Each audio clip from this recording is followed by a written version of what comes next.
Hello, everyone. Welcome back to the Karak with Mehreen show. I'm so excited about today's guest. He is a pioneer in the new media space here in the UAE. He's transformed the way we consume our content here in Dubai. He's made us love Dubai even more by creating Lovin Dubai. He's an innovator, a leader, a CEO. He's the CEO of Augustus Media.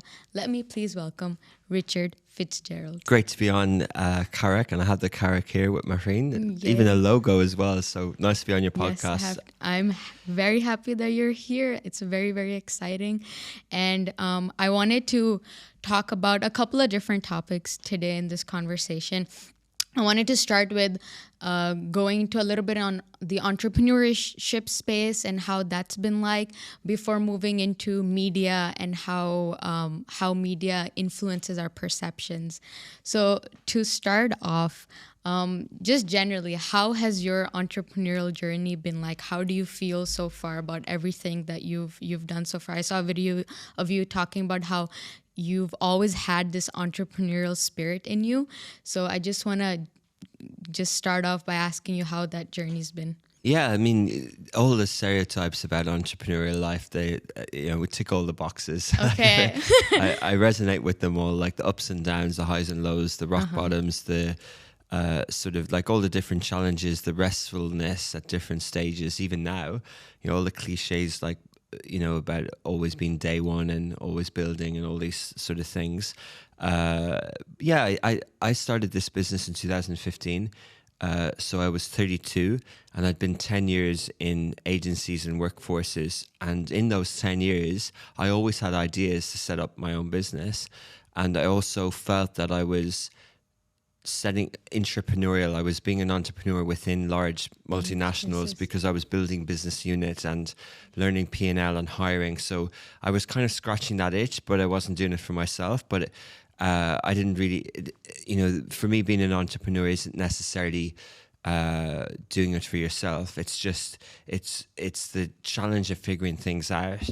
And you can do that within an organization and you can do that for yourself as well. Like for now, I feel like I'm an employee. I employ myself, but I act and behave like an employee. And so even though I'm an entrepreneur, I still think I'm just a business person, not necessarily an entrepreneur per se. But yeah. That's a very interesting perspective of how you said that you always feel like you're still an employee, even if you're employing yourself. And I think that mindset kind of builds discipline in you as well to think that, I'm an employee of this company, so I need to work every day. I need to commit. Do you think that helps in creating discipline, that type of mindset? Yeah, the discipline is just a prerequisite. Like you won't succeed long term without discipline. Like people can get exits and people can get successes without discipline, but you won't really build something meaningful over a long time. Even within organizations, but definitely as an entrepreneur. And the employee thing helps. An employee though could have discipline for 9 to 5, and they could have, they can maximize the benefits of being in what is often spoken about here in the corporate world, where you get perks and benefits and things like that. But that's not really enough when you're. Now we're managing, like we have 80 employees. We're in 11 countries with 5 offices. We have 205 social media platforms that we manage ourselves. And and we'll do over $10 million in revenue this year. So for me to be an employee isn't enough. I have to go further. Like I have to not take holidays. I have to work 6 days and more a week, but I have to do it in a way that's sustainable and that's disciplined, and I don't get burnout, and I'm able to sort of keep going in this way. And people will question different things, but I think the beauty of business and the beauty of this is that you can find what works for you. Yeah.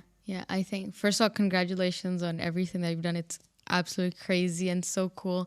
And before this, you were mentioning stereotypes, and you were saying that there's a lot of stereotypes with entrepreneurship, and you've ticked all the boxes.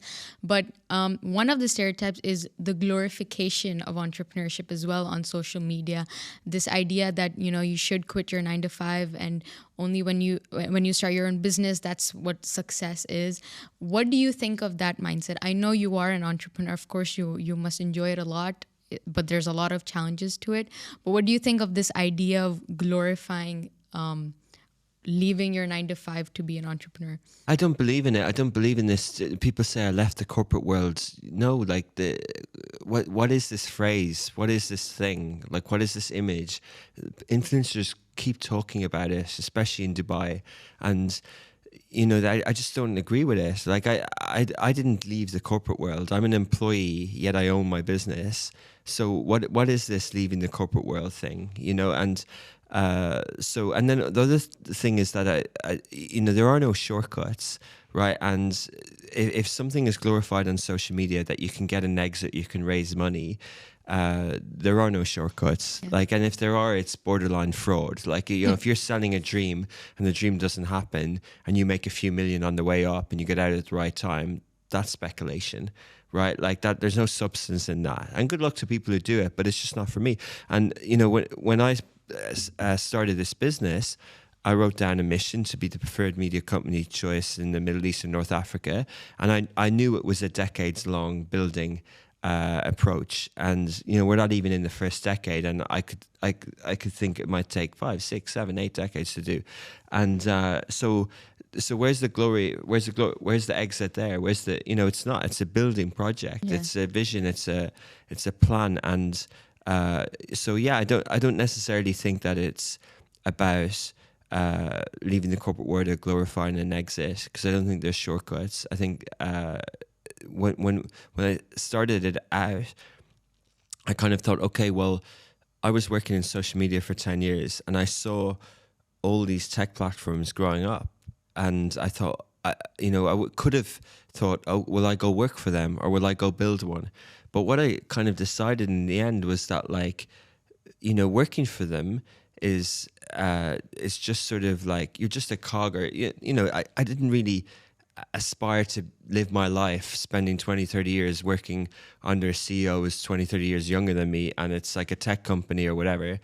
Sure, there's free food in the canteen, and there's like inspiring talks every now and again, and there's like the best benefits in the world, right? But that wasn't the life that I wanted. It was a bit too cushy. And then the other side is, would I want to build one of those tech platforms? And when I left sort of the global media company entity thing under WPP that I was with, I briefly was with a funded tech startup. I was MD of that while I was setting up Lovin Dubai. And I didn't like the fact that it was all about burn rate and raising money and losing money. Like, it just didn't sit ethically well with me, this idea of like, let's just burn through cash. So I thought you need to make money from day one, right? Or as close to possible. That's a business. What is a business if you're spending money? That's not a business. So when we defined it as a new media company, and some of the young people who work for us say, hey, Rich, it's new media, therefore we can work anywhere. And I'm kind of like, no, I mean that it's a media company, like, but it's just a new one, right? Like, so if you set up a law firm today, then you can specialize in cybercrime and digital and asset regulation, all the different stuff, but you're still a practiced lawyer that bills by the hour or whatever, right? The other option is a legal tech platform. Mm-hmm. So what we decided to do is build a media company that was built on our devices, like text, audio, and video. And for this millennium, like that was our choice. We didn't pick radio, we didn't pick TV, we didn't pick print, we picked digital. So, but everything else is boring old media company. It's 9 to 6. It's tough long hours ish, and it's like it's not as bad as they say, but it's like, it's like, so you have that independence, but it's still a meaningful business, but there is no perceived glory in it, right? Mm-hmm. Yeah, I think this whole idea of glorification, as you said, it's kind of like glorifying a shortcut, but that shortcut doesn't actually exist. Why do you think it's harmful to have to succumb to these ideologies that you can get into entrepreneurship, that it's a shortcut? Why do you think that can be harmful? Well, it is harmful because it's like anything in shortcuts. It's like, if you want to lose weight, now there's all these GLP-1 drugs or whatever, and that they're shortcuts and they have ramifications. Yes. And, people shouldn't use them, in my opinion, right? Like, unless you medically need them, right? And it's just like in business, like you shouldn't take shortcuts really, because often it's ethically, it sets bad principles and examples, and it's like cheating in an exam, right? Like, you know, the only way to get good marks in an exam is to study. Just to study, Right. yeah. And the only way to build a business is to put in the hours, you know? But having said that, like, you know, you just have to make decisions, right? Like you have to go, okay, if I'm setting up a restaurant or anything, like there's you can know if people like it or not, you know, and you have to kind of decide whether to stick, whether to change, and things like that as well. Yeah.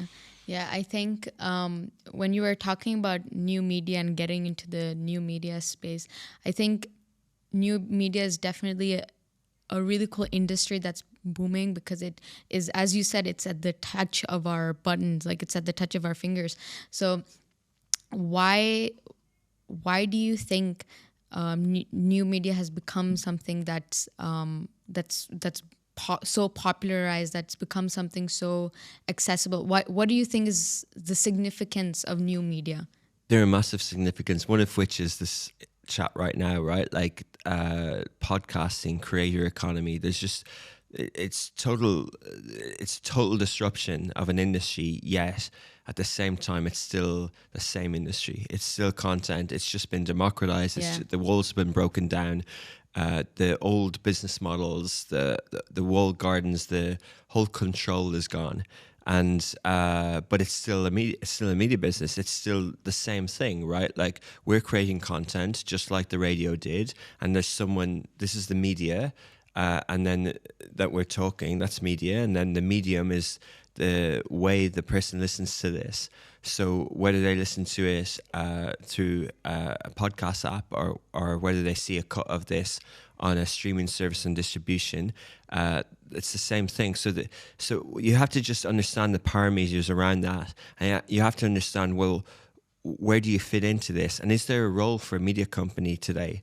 And it's a really hard one, because lots of modern media companies that built on top of Facebook, like the sort of the new media companies like BuzzFeed and these sort of ones, they've struggled, right? And it's been much sort of written about in their demise, right? But part there's different reasons for that, but like they have to find their place in this new media world. And I do think that creators who focus on media will become media companies. So they will need studios and editing and distribution, right? So I think that's one way of thinking of it. But the other way I always tell our team is that we're swimming against two currents, right? Like we've got the platforms, the TikTok and the Facebook, and all these platforms are Spotify or any device or even apps. And then aggregated apps like for news and that. And then on the other side, there's the creators. There's I think there's, what's the number? How many people use TikTok? I think something like 2 billion people use TikTok, and 800 million of them create content.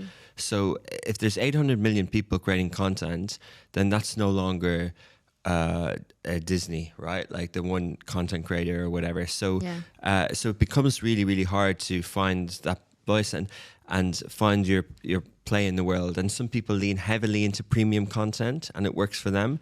And other people go heavily into niches, and they go into like newsletters, or they go into podcasts, what we've tried to do with the Lovin brand is to do local news in a way. So we still want to provide utility, like the app wants to tell you the weather and the prayer times and the traffic information. Like we still want to provide that local news, because I think there's a need for that. There's always a need, and then we also want to sort of be the curator underneath the creators, as in the creators are the artists, yet someone has to put on the exhibition and someone has to have the gallery and pick what goes where and to make sense of it all and to tell stories around it. And we our style is non-scripted, so we're in the fast social news publishing style. And something like this is what I would call slow news. So it's kind of like, you've done, I think, 22 episodes and you've dropped 12, and like they drop every week. And I think when you're in that sort of cadence and frequency, it's a different style. Like you're competing for someone's attention once a week for 30-40 minutes. But if you're competing for their their average dwell time on a mobile phone screen, you know, those sessions per day and those 60 seconds sessions or whatever, and the you know, the thumb stopping moments, then how do you design your content? And what media is now is, you know, it's figuring out how all these things interplay with each other, like all these decisions that, you know, you even mentioned at the start of the show or before we started, that, you know, do we cut up clips and things like that, and people are really figuring this all out, right? Like, and it's all very messy, right? The word podcast has connotations, but it's actually evolving even more, right? Like it's actually, you know, it's a TV show. Like if you're selling a book now and you're doing a book tour, the PR publishing houses in the UK and the US or wherever, they get you interviews on the biggest podcasts because they know that that's more likely to sell the books than a show appearance on Ellen DeGeneres or whatever, if she still has her show. I don't know. Yeah, but I think you're right in terms of how media has evolved so much, including podcasts. You know, before it was primarily audio based, now people are moving into video based, and even the purpose of podcasts is evolving. So there's so many changes that we are witnessing, and one of them is also because of competition. And as you were saying, like there are like 800 million TikTok creators that creates a huge sense of competition. And so do you think that this kind of competition in the media space, especially new media, can lead to bad content, can lead to bad media being produced just for the sake of producing that media? So for example, a lot of media companies, just because it's a trend, just because there's competition, they tend to create content that doesn't necessarily go with their values, but just because that's what the audience wants to see, or that's what the world wants to see. What do you think of that? Yeah, I think there's a few things in that. Like sometimes it's, what are the incentives? Are you trying to put something out there just to get page views, video views, or growth? And that's risky. Yeah. You know, at the very early days of Lovin Dubai, we were chasing page views, and it led us to decisions that were more about page views than about not necessarily ethical journalism or finding the truth, because we didn't set this business up to be the truth bearers. And I personally believe that that's more, you know, to do with the law. And I don't think that's the role that we do. Like what we want to do is tell emotive, engaging stories and bring things to light, you know, under the love and lens and love and life that we want to do. But like definitely there was a point where we kind of said, well, we could incentivize our journalists to get high numbers, and we consciously didn't do that. You know, we consciously don't give rewards for page views.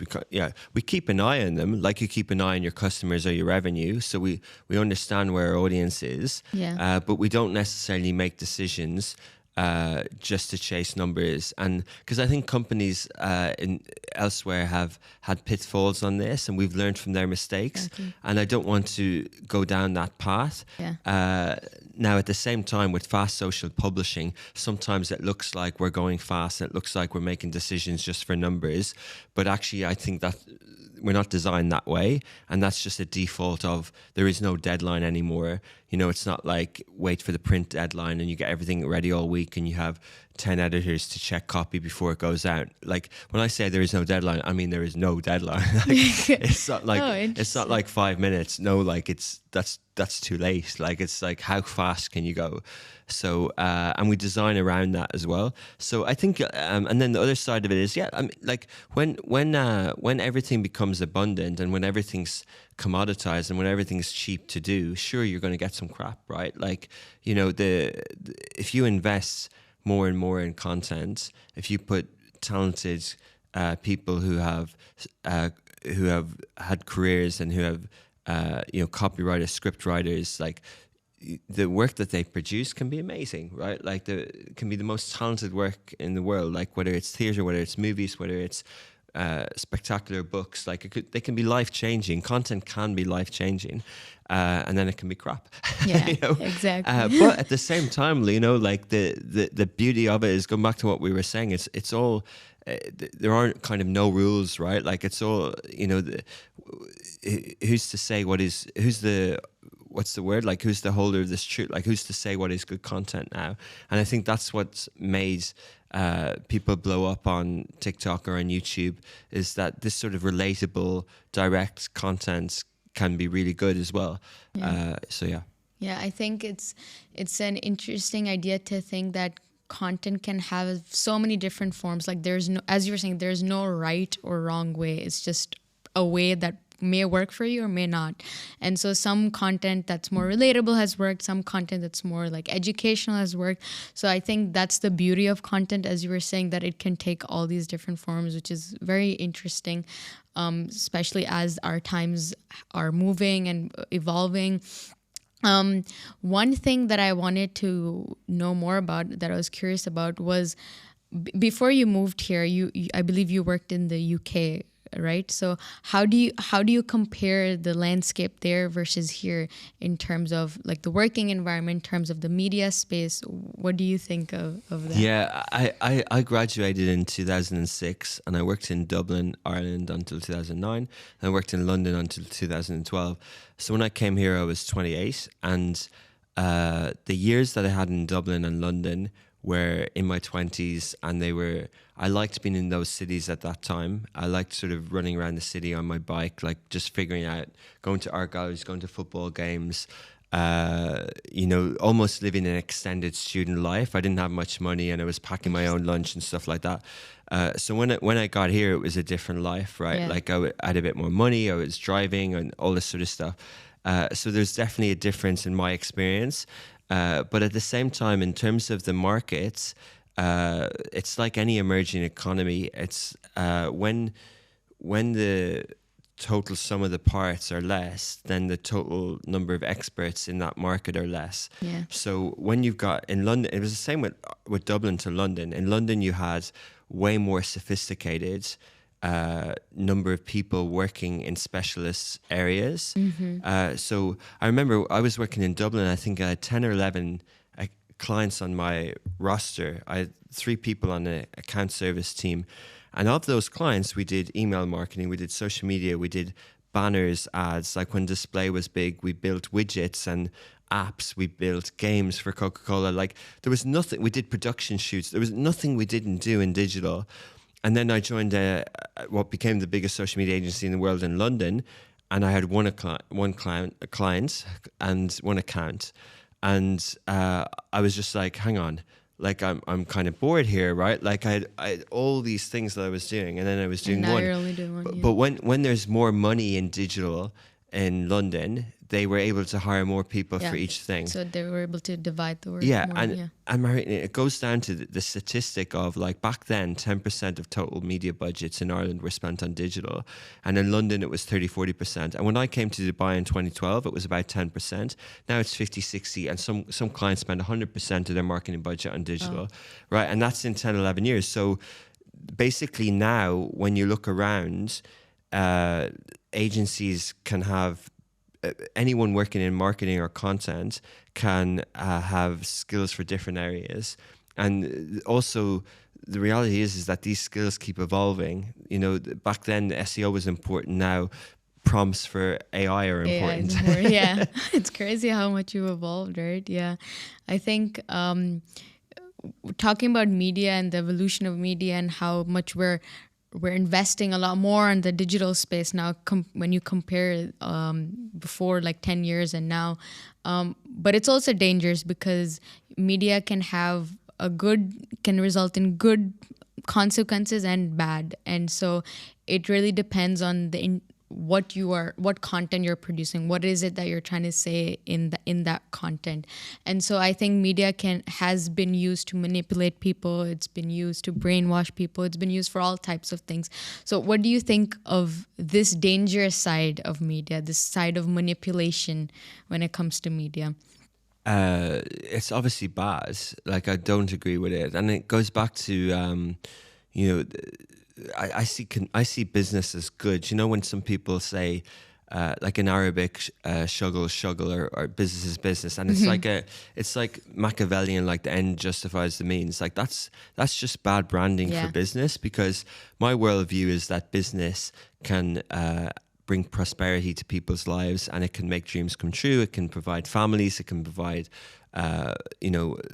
health and lots of different things. So I think business, I believe in the capitalism is a net good. I believe in the positivity side of capitalism.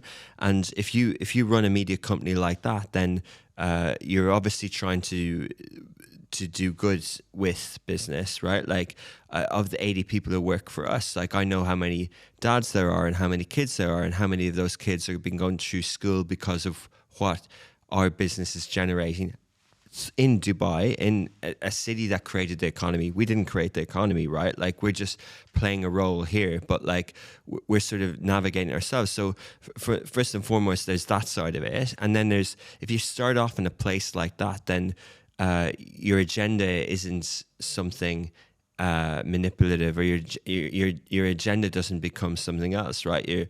And it also depends on the brands that you create. Like the brands that we created, we decided to create mindset brands rather than, in the past, publishing houses might have had brands based on subjects, whether it's a vertical like automotive or sports, or whether it's like a gender type brand or a cause related brand or an ethnic related brand or whatever.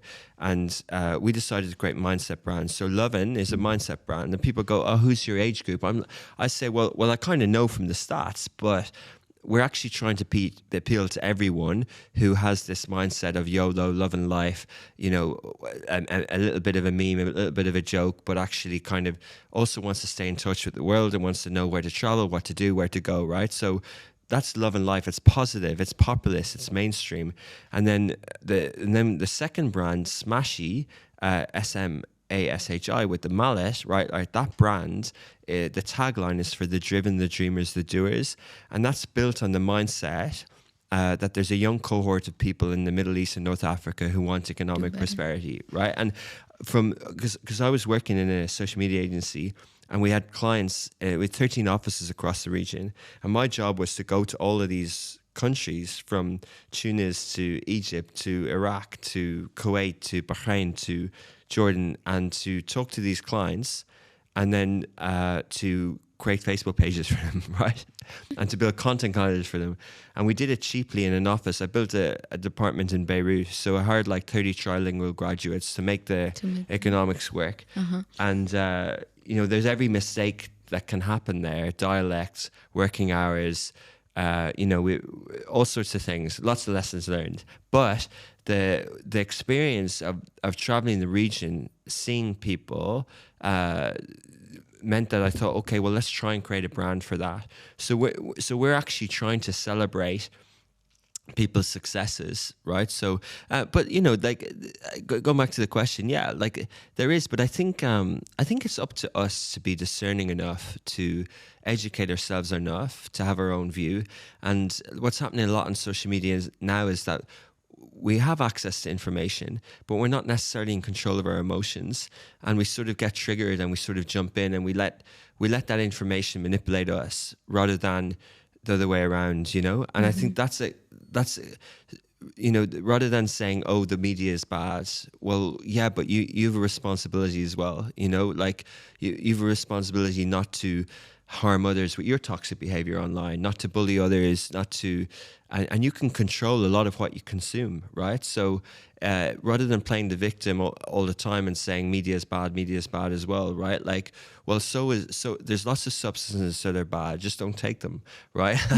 But there's plenty of media that's good, right? Yeah. Like when, I'm a little bit dyslexic. I never make it as an excuse. I don't really talk about it, but I don't read so fast, right? And I reread pages and I kind of digest content, but audiobooks were like massive for me, right? And I do a lot of triathlon, so when I'm training, running or cycling, I'm consuming audiobooks. And like apps like Audible and then Goodreads, and like I now have a real kind of book strategy. Like I really have a plan around how I consume books. Like I have a rotation of the different type of books that I go for. There's 3 types of books, and I go 111, and I go through it, and I have a goal each year. And that's me believing that knowledge compounds and that media is good, and I'm deciding what brainwash manipulates my brain positively, I'm doing it with intent, right? Yeah. Maybe some of the stuff that goes in like throws me off. Like I'm still, I think I read it 2 years ago, but I'm still getting over the book Sapiens, right? That's still sort of That's like, still in your head. like, sometimes like you're still trying to go, okay, wow, okay, you're still trying to figure things out. But that again, like the consciously is trying to sort of digest that and understand that as well. But yeah. Yeah, I think that's a great point that we can play the victim mentality where we blame media, but the thing is that media will always exist. It's gonna exist whether we like it or not, whether we like the bad media side or not. But it's always gonna be there. And as you said, there's lots of substances that's there, but it's up to you to use them or not. And so it has a lot to do with individual choices and how we consume. Even though it can be still tricky in the sense that it's become, do you think it's become a little difficult to find reliable information now, especially with the advent of creating content through AI, which has also misled people a lot because AI content seems so real, but then you find out that it's created by AI and so on. So do you think that it's become increasingly difficult to find reliable information? Yeah, like going back in the day before AI and before fake news and that, like there was still propaganda and media that had an agenda to give information, right? And then now this problem is a problem, like the AI and deep fakes and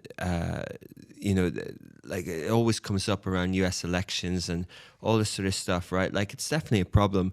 I'm kind of happy that I'm glad that we don't have to solve that problem, because I think it's really hard. And I think even the platforms try and say, they try and pass the buck and say it's the government's problem, they need to regulate it. And then, so I'm kind of glad in a way that, because I think I think it's a society problem. I think it's even bigger than that. Like, why would you go out to create fake news and stuff like that? So I think it's even beyond media, but that's not to say that media doesn't have as a owner of a business who hires journalists, what are we doing to make sure that our stuff is true, right? And I think the best way is just to be transparent about it. Like if you get it wrong, if you make a mistake, like you should just own up to it and you should just sort of correct it.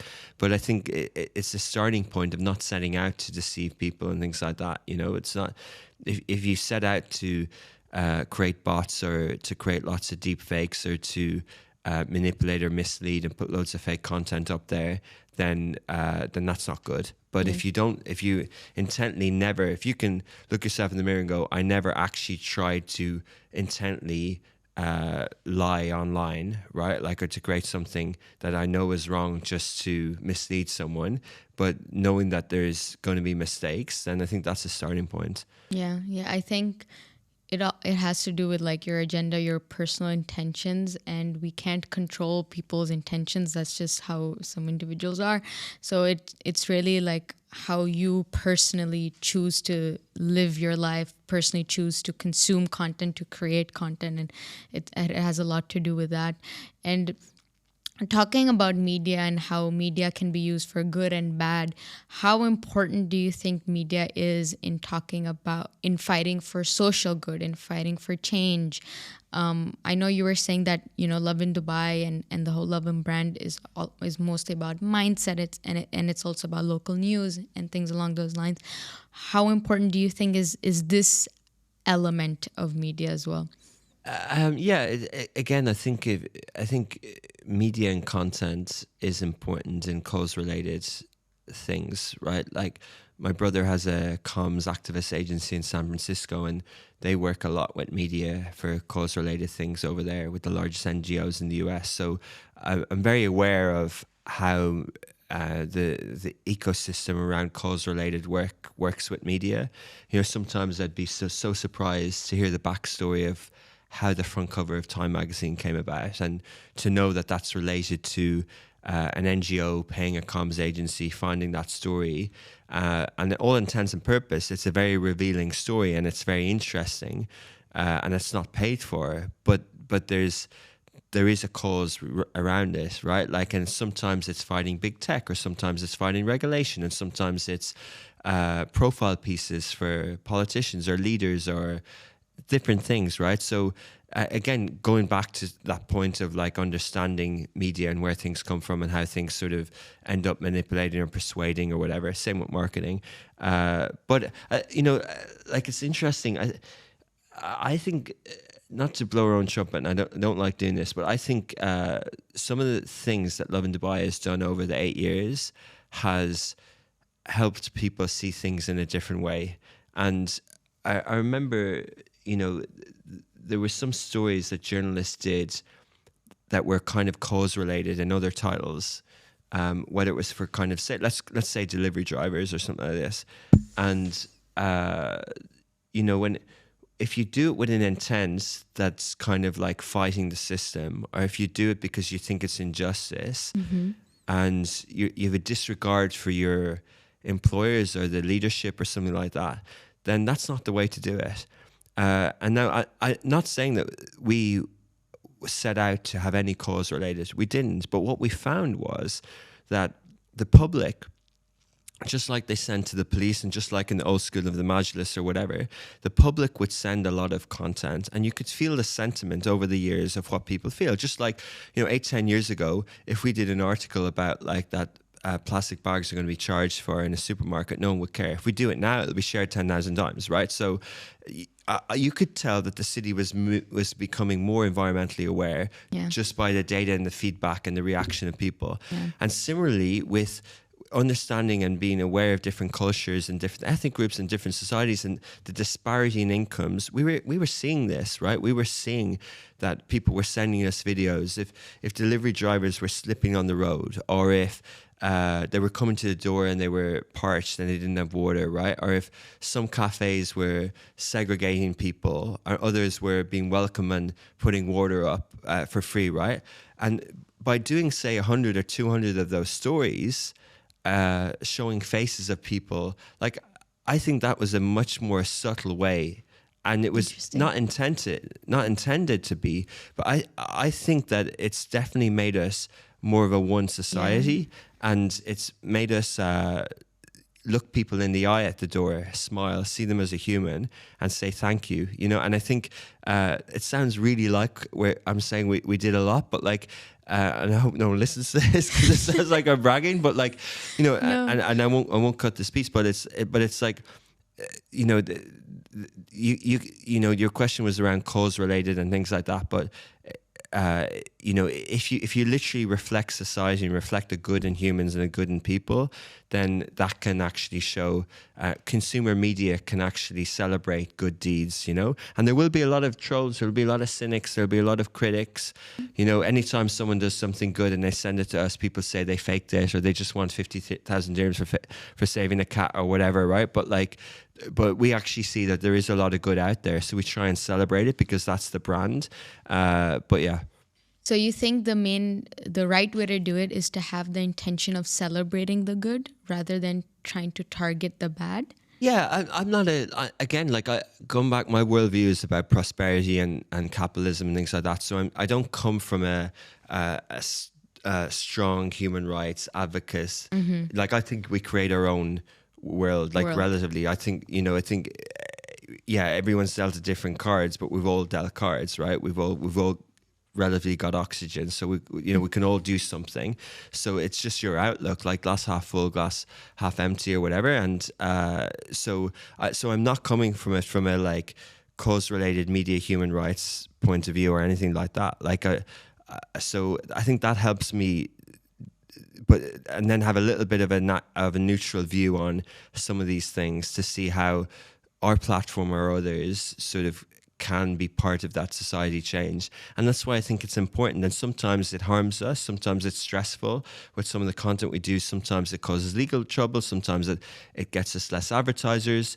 But I don't think there's any point doing media if you're not zeitgeisty, if you're not relevant, right? If you're not being in the present, I remember someone saying to me, when a couple of years ago, when there was like there was political change in Afghanistan, and people were saying, oh, you can't write about refugees. And I was kind of like, well, yeah, you can, because, I forget the exact figure, but there was, the UAE brought in 10,000 people from Afghanistan and put them up and looked after them. And, no one thought they could write. Well, why? Like, if you're setting out to write something negative, then don't write it. Like, but if you can find a good in that story, right? Like, especially what's happening now, right? Like, we put up some content about field hospitals being built in Gaza or humanitarian things happening, and people are like, that's not enough, and they're critical.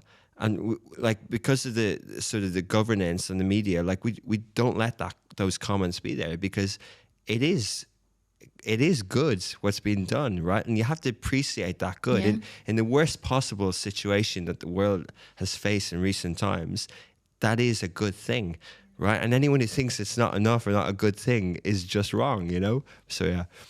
Oh, so how do you find the balance of what to listen to and what not to listen to? Because you definitely do have to look into like what your audience is saying, right? But then how do you filter, like how do you know what to filter out, what not to? Do you know what I mean? Yeah, well, it starts with the sort of like, it has to be Dubai related on Lovin Dubai. Like on Smashy, we have Smashy Green for the environment, Smashy Gaming. So like it depends on how the brand is created and what the lens is. So you use those things, right? Smashy is supposed to be startup-y motivational quotes, whereas Lovin is more what's happening in the city. Like we say to our journalists, when they come in the morning at 7, 8, 9 a.m., what was the city WhatsApping each other last night about? And how can you tell that story within the media guidelines?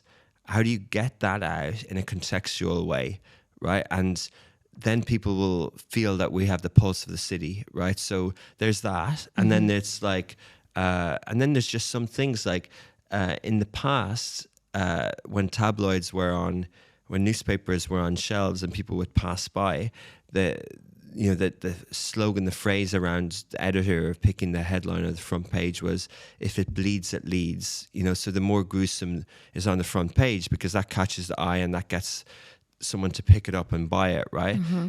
I don't think that's the same now. I think if it bleeds, it gets cancelled. And, so we don't try and shock and awe. We don't there's plenty of horrible things that come in, from different countries and different cities. Like we've Lovin in 20 cities now across the region. And, going back to the point about chasing page views, that's not what we're about.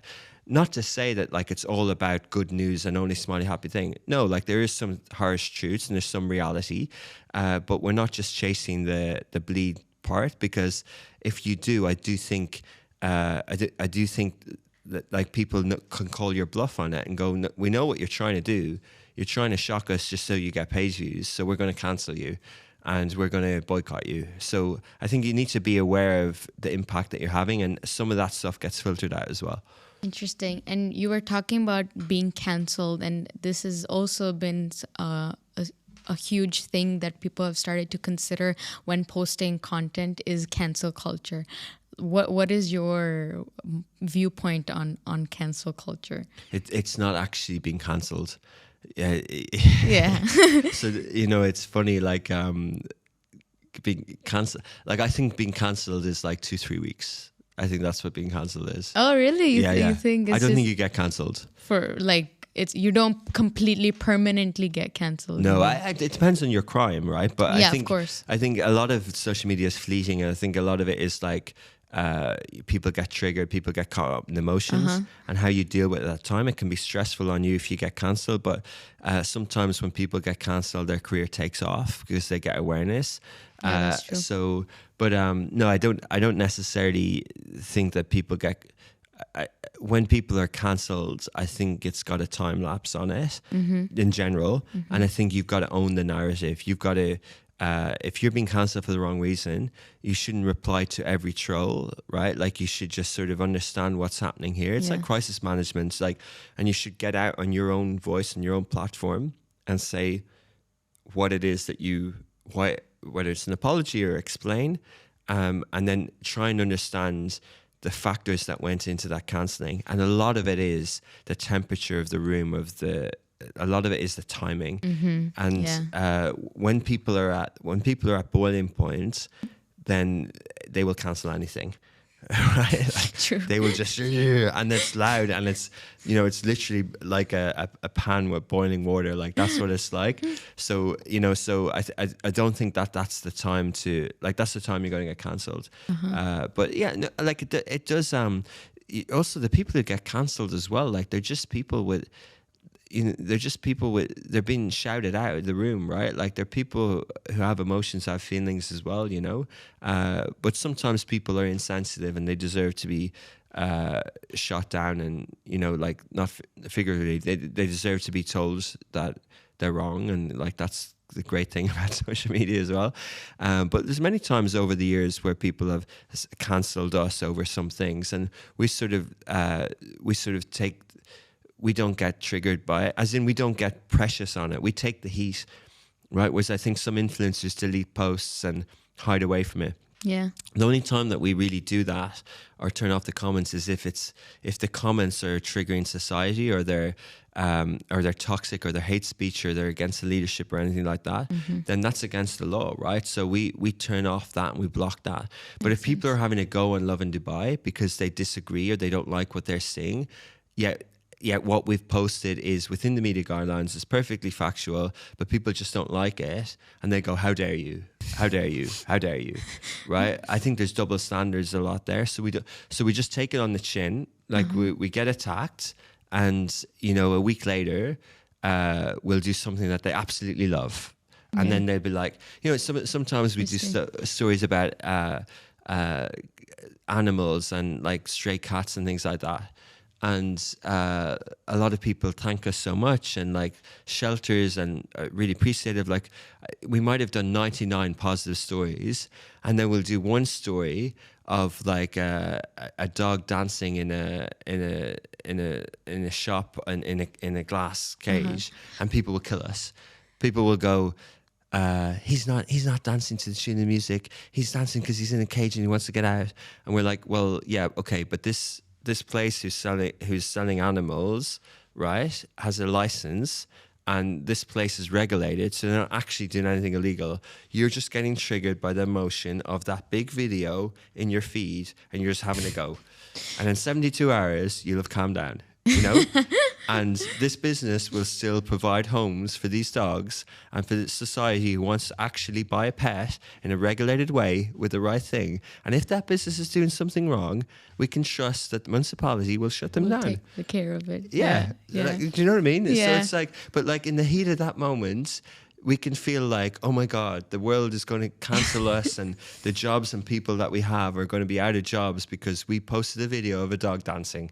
But it wasn't dancing, it was scratching the glass because it wanted to get out, you know? Yeah, it's all about how you react, I guess. And there will always be people who are there to hate. There'll always be people who are there, I don't know, they have like a lot of emotions bottled up, and then they express it in one way or the other, whether that's through comments when they see a random video of a dog, or whether that's through real life, I don't know. But there'll always be people of that. So it's just how you react, or rather respond to that situation. True. Yeah.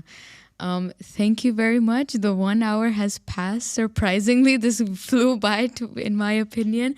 In the end, we give a little gift to our guests. So I have a little cute little gift. Well as the tea, as well as the Karak. Yeah. That's just a prop, part. But I drank it. It's nice. No, it's not a prop. The Karak has always been there. Oh, wow. Thanks so much. This is just a little gift from Feel Good Tea, so if you want, you can open it.